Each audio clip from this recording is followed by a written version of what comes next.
Hey guys, Gordon here. Been a while since I did an old guns tour stop, so I'd like to thank Groundfire on TechPB and St. Anthony's or Andrews Paintball on TechPB. Groundfire was selling this gun here, and I offered to buy it so I could mostly do a show with it, even though it's kind of a cool gun and I would like to own it. But also, this St. Andrews Paintball wanted to buy it as well. He wanted to buy it because he wanted to start his own old school gun collection, and who am I to get in the way of somebody else's old school gun collection, especially somebody just starting out doing it. So we worked out a deal where basically I'm middleman to the trade, and I've got the gun right now, and I'm going to do a quick show on it.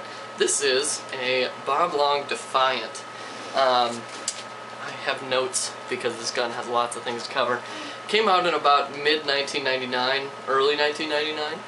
It's an electro-pneumatic gun that predates Bob Long's Intimidator.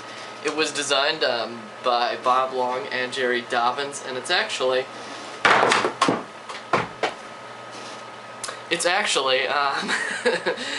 it works under the same system as the Intimidator. It's the first gun really to do the stack tube ram driven poppet valve system. The Angel, of course, has a similar system, but it's in 3 tubes instead of 2 tubes. Then this system later got put into the spider bodies, the Bob Long spider bodies, and it got called the Intimidator. So this gun predates that by a little bit. It was, like I said, designed by Bob Long and Jerry Dobbins of ICD. Indian Creek came out with their own version. They called it the Bushmaster 2000. The main difference there is it has Bushmaster threads, and the board is a little bit different, and you could get one with an LCD. The barrel is also different. But it's basically a Bushmaster 2000 as well, at least mechanically speaking. So one thing that's interesting is Bushmasters and Defiants are known for the fact that they're a balanced ram-driven poppet valve. They're not a phasor or FAS or however the hell you want to pronounce it. Although they have a spring in the ram that pushes the bolt forward. I think this is mostly to eliminate first shot drop-off, but it was a common thing that Bushmasters had this spring-driven ram that would push them forward. The layout on this gun is very similar to a normal Ego or something, with the bolt in the top, the ram here, LPR in front. This LPR is what differentiated this gun from later in about 2001. Smart Parts came out with their Impulse, which is a very similar gun, except for it doesn't have an LPR. And that gun pretty much, without heavy modification, sucked, like most Smart Parts guns, especially of that era. So this gun, unquestionably, a better gun than the Impulse, in my opinion. It had a unique reg mount here that we later saw in the Defiant 2 with the whole proprietary regulator thread system. But this guy here has replaced it with a Planet Eclipse. This is the old style Eclipse logo. An Eclipse ASA, and put a Vigilante regulator on here, and Air America. He also has a Planet Eclipse LPR adjusting knob on the front to make adjustment easier. Gun is cocker threaded, and it comes with this stock barrel, which is actually half decent. It's a stainless steel back, because back then everybody wanted the stainless steel back with the aluminum front, mostly because of the die boomstick. It's auto cocker threaded, but unlike most auto cocker threads, if you take a look in here, this stock barrel has a very weird lip in it. This is probably because the early Bushmasters and whatnot, I don't know if you can see it, but the ram when fully, or the bolt when fully forward, actually is supposed to fit inside the barrel, just to make sure that it makes a seal. Remember, we're coming from Bob Long here. Before this gun, Bob Long made autocockers. So closed bolt was still all the rage in 1999. So anything that could make your gun seem more closed boltish was a great thing. Another cool thing about this gun is it has a really low operating pressure. This is 1999, remember, and this gun operates at about 225 psi. So really low operating pressure for that age. The only thing that comes close is the shoebox shocker. and that gun is just horribly inefficient, whereas this gun, actually reasonably efficient. You know, on par with probably the spool valves of today, which is actually pretty good efficiency for back then. Another cool thing about this gun is that the MSRP was $750. So, unlike, my Angel's not in here.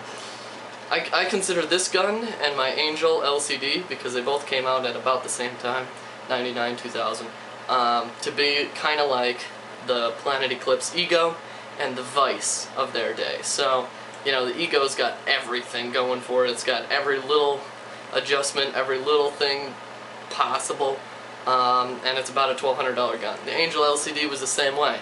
It had every little doodad, every little board adjustment, everything you could think of, quality, finish, and it was about a $1,200 gun. Whereas the Vice is about a $750 gun, maybe a little bit more, maybe a little bit less, depending on where you get them.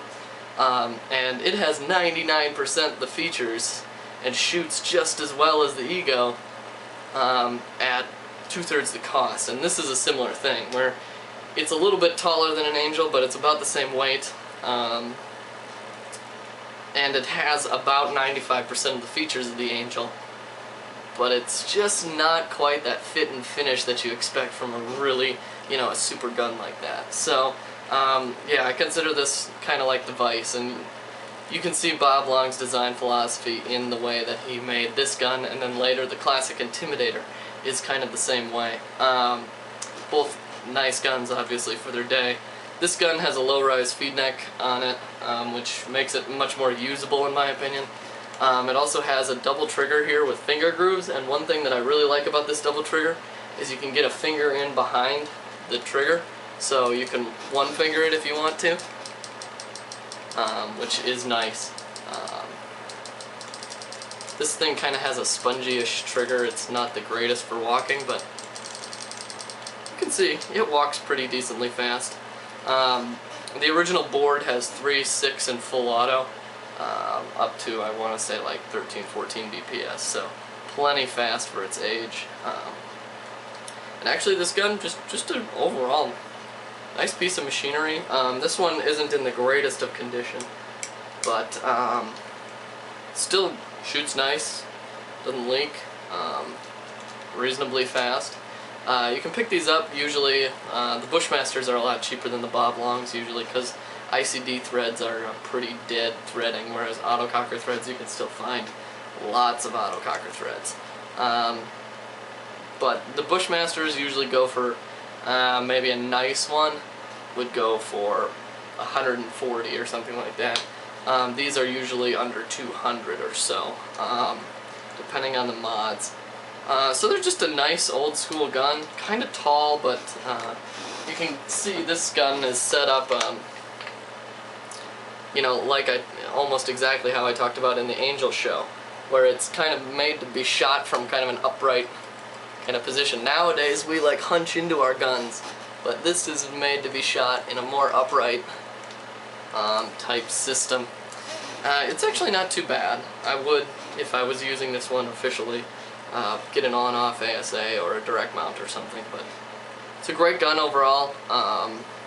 Cool bit of history, and it's the first stack tube ram-driven poppet valve gun. I mean, now we see that system in everything, from the Fusion to the Ego, the Mac Devs, you know, everything uses this same system that was designed by Bob Long and Jerry Dobbins. So definitely a unique piece of history, and thanks again to Groundfire and St. Andrews Paintball for letting me review it. So catch you guys later.